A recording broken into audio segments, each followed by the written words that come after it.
Hello everybody, welcome back once again. I have got another Triangle Strategy character guide for you. This time we are talking Lionel. I love Lionel. There's there's so many fun things about him. The only thing that I hate about being level 50 with Lionel is that you can never hear him shout when he levels. It's one of the funniest things in the game. The voice actor did a phenomenal job. And the way he laughs when he levels up just gets me every freaking time. And it's just sad that, now he's level 50 and that doesn't happen anymore. But very, very fun character. He is, your merchant in the encampment. And a very, very interesting character. But let's go into accessories. Now, I actually have the movement bangle on him right now, and I honestly should have swapped that out for something else. I should have given him more speed. But for a long time I was using Lionel mostly for mental mock battles and having him run around and collect spoils. Anytime he collects spoils, he gets more cash. So I think that's that's a good job for him. Also, he's most of his abilities are used from range, and so you can still do that, right? You can still run around and collect spoils, and then still actually be able to use his abilities, which is pretty solid. But anyways, all right. So let's talk a little bit about his strength. So his strength, or stats, I should say, strength is 43, pretty low, honestly. So he's not really going to be doing that much, physical damage. His whip only has a power of 177, so again, pretty low tier on the damage. But he's more of a utility character anyway, so that I don't mind so much. His physical defense though is above average.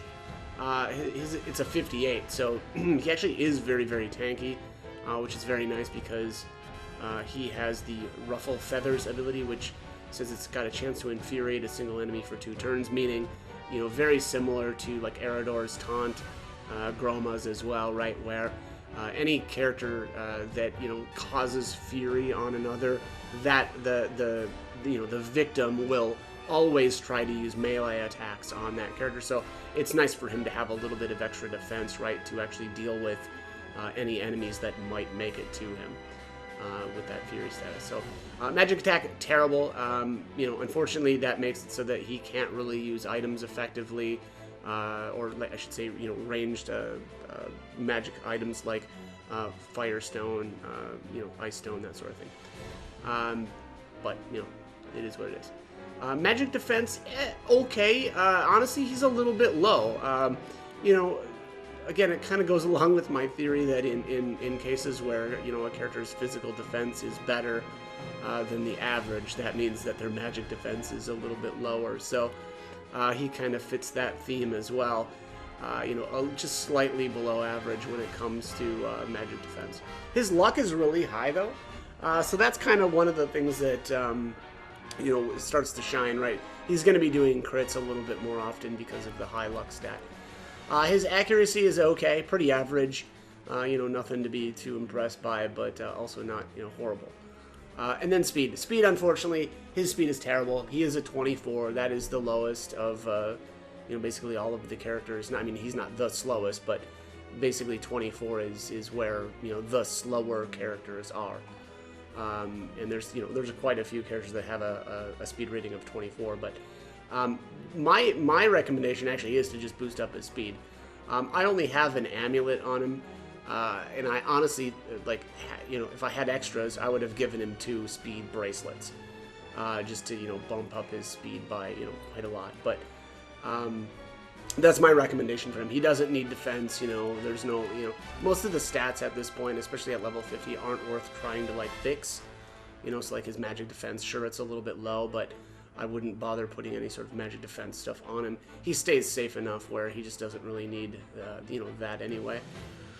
Next up, his evasion, pretty middle of the road, it's one of those things though too, where, evasion, you're not going to be able to count on this stat, unless it's incredibly high, so, unfortunately with him being at a 48, again, you're not really going to be counting on him to be evading anything.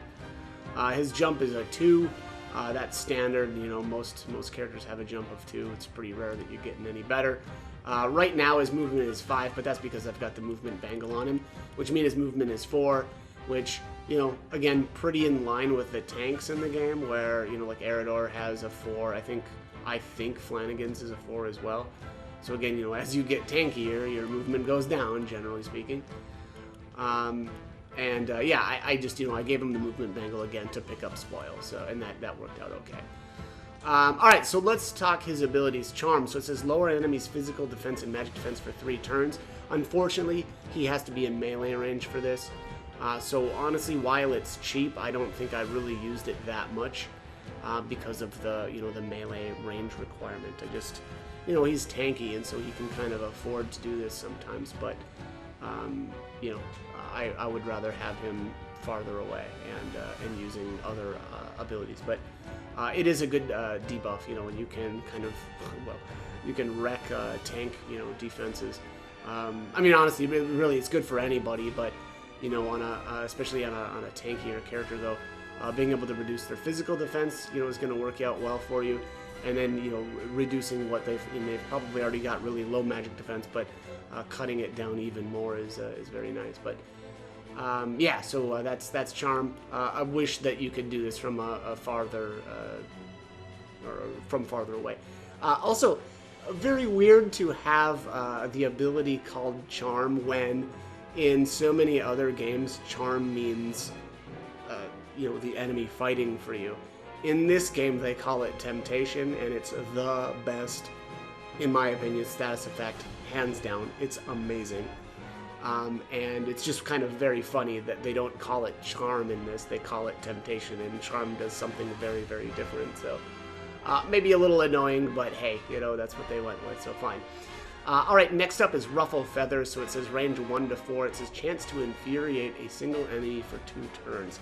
This is really good. What I like to do with this is, you know, if you've got an enemy that's going, or that you know is about to take their turn, what you can do with them is use Ruffle Feathers on that character. It'll inflict the Fury status, and one of the kind of crazy things that you can do is, because the range on this is already so good, you can use Ruffle Feathers, and then you can run farther away from the enemy, and there's a chance that the enemy just won't even be able to get to you, and so they'll just have to basically waste their turn. So it's a very, very effective ability. Unfortunately, 2 TP costs, so that's, you know, a little bit expensive, and eventually you will run out if you're using this over and over. So he'll need some sort of support if you want to keep using this every turn. But it's also kind of decent sometimes for dealing with mages. It's rare that the mages will kind of get into range that they'll actually be able to nuke anybody for me, because I try to take them down with, you know, like Archibald, but sometimes there's just no way around it and they'll get in close. And, you know, Lionel can still use Ruffle Feathers kind of from the back line. And then, you know, you don't even, at that point, you don't really need to run too far away, because even if a mage, you know, gets into melee range of Lionel, it'll be fine, because they don't do much for damage anyway. So, very, very good ability. Next up is Lucky Find. So it says obtain money when picking up spoils. And this ramps up based on Lionel's level, so, you know, I don't remember what it was at the when I first got that ability, but basically every level, God, I want to say it goes up by like 50 coins. So, like, let's just say, and these aren't exact numbers, but when you first get this, you'll pick up, you know, 50 coins when you pick up a bag, or 50 extra coins when you pick up a bag. And that's way lower. I think it's actually like 250 or something like that. And then the next time, his next level, he'll be picking up 300, then it's 350, and so on and so forth. I think, anyway, if I'm remembering correctly. But I do know that it ramps up. I don't know the exact numbers, though. Great way to get some extra cash, and he works really, really well paired up with Serenoa. I know, like, a lot of the farming that I did was really, really early on in the game, and it was the level 10 Mental Mock Battle where, you know, Serenoa, I had him equipped with the Jade Thumb Ring so that, you know, anytime he kills something, it more likely will drop spoils. And then I had, you know, Lionel running around with him just picking up the bags. And that worked out really, really well. And it's a great way to get, you know, some extra cash generated. Next up is Inciting Whispers. It says chance to tempt a single enemy for 2 turns. Unfortunately, the success rate is really low. it's only a 30% chance to actually, you know, get an enemy tempted. Temptation is amazing, but, you know, again, unfortunately, the rate is really, really low on this. But the range is a 1 to 4, so unlike Milo, who has, you know, a significantly better chance of temptation using, I forget what the name of her ability is, but Heart Stealer. Heart Stealer, you have to be right next to the enemy, whereas this one you can use from, you know, 4 squares away. So when this does work, though, boy, it feels really good, and it can be kind of a tide turner. Again, you generally want to be using this on enemies that are about to take their turns, or, you know, maybe a mage is about to take their turn and they're, you know, they've got enough TP while using Inciting Whispers, and then, you know, hopefully it will nuke, you know, its buddies. So amazing, amazing skill. Brute Force, I rarely used this, but the power is 354. That's obviously very, very strong. There's a lot of enemies in the game. They're called the Mercenaries, and they use All or Nothing, which is basically the same thing as Brute Force. It does a ton of damage when it lands. I don't really like it because, you know, it misses a lot, and I would rather do, you know, or have a higher chance maybe to do a little bit of damage as opposed to, I mean, it can be great, like, you know, if you really need to take something down and, I don't know, it's going to kill somebody, right? You can try to use this, but, you know, oftentimes it's just going to miss, and you're, you know, you're not going to be happy about that. So, again, I didn't really like to use this, but next up is Treasure and HP. So this one is another ability that's going to make the, you know, him picking up bags even better, and that's him just recovering HP when he picks up spoil. So kind of a nice little heal. You know, I don't know how great it really is at the end of the day, but it is nice, right? Like, you might as well. That's just kind of one of those extra deals. Next up is Endless Speech. It says lower the speed of all enemies within range for 2 turns and have a chance to silence and put them to sleep for 2 turns. This is great. This is a very, very good ability. You know, being able to sleep and silence from range as well as lower the speed, I mean, come on, that's amazing, right?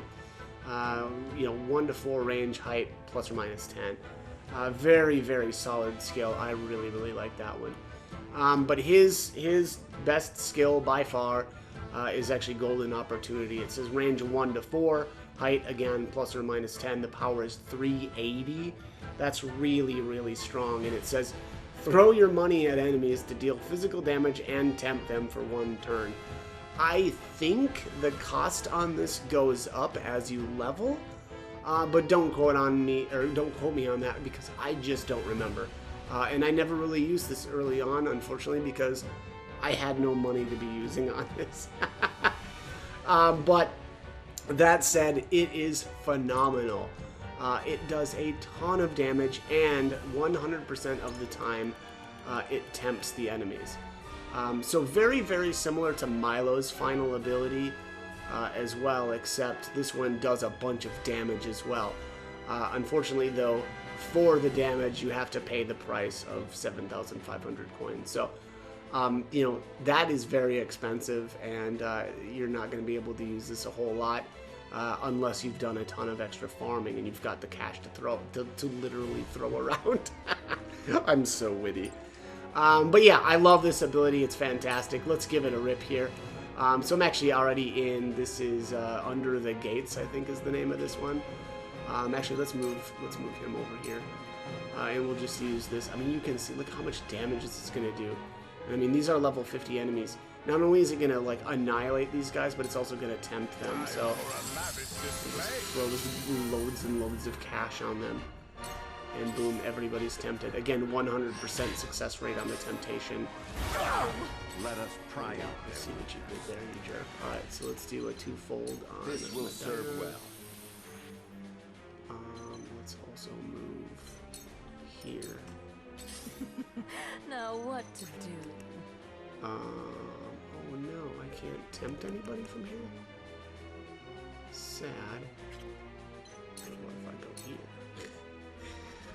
here? So this is the combo of Milo and Lionel, basically double charming, is kind of crazy. Oh my, yeah, I've got some height issues here. I wonder what's her What is hers? Yeah, so her height is different too. So Lionel's is a lot easier to use because he's got an extra 5 height on you know, being able to use his ability. So this is probably a bad map for her specifically, but Lionel's is actually just a little bit easier to use, which is, you know, pretty nice.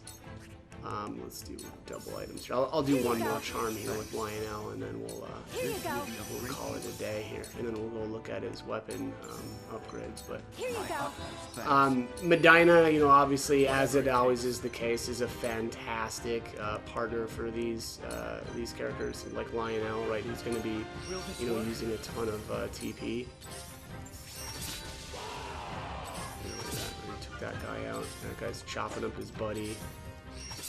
Look at this, they're just fighting amongst each other.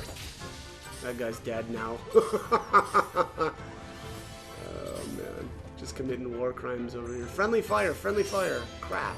Oh, there you go. Alright, and then we're just gonna do it again, because that's how we roll. There we go, 3 more. Just killed the one. There you go, beat up everybody. So, I mean, that's it.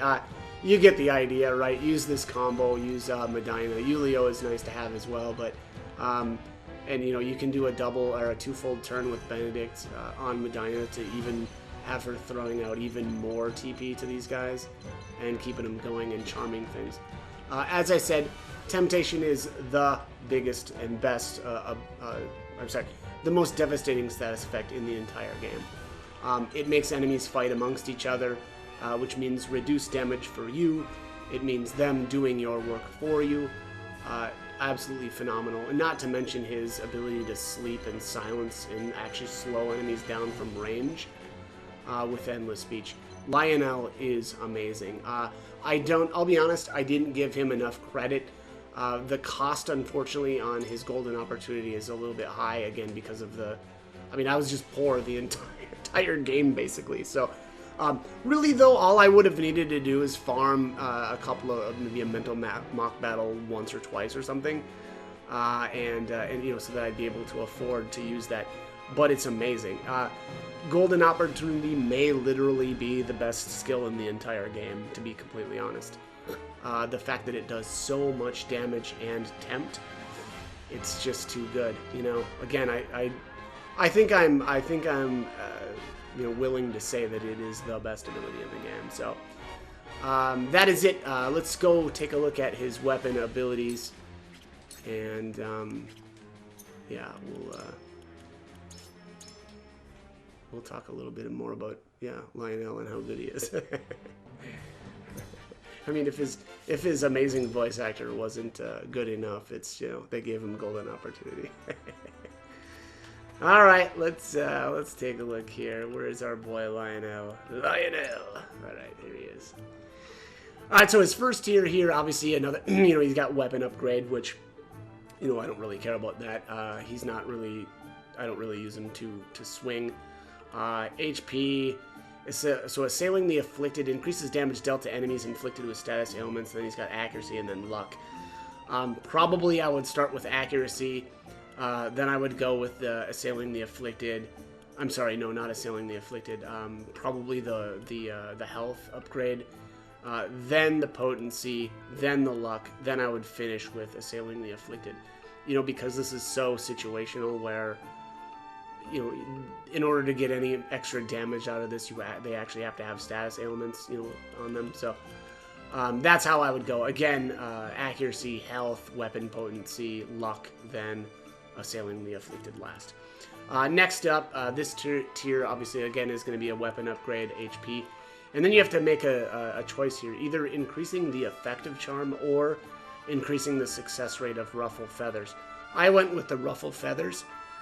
Excuse me, because I use it way more often than charm.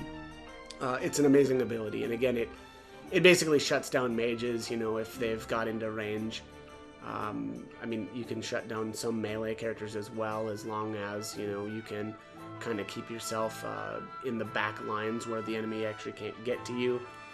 And then you've got luck. So I would definitely buy the ruffle feathers success rate first.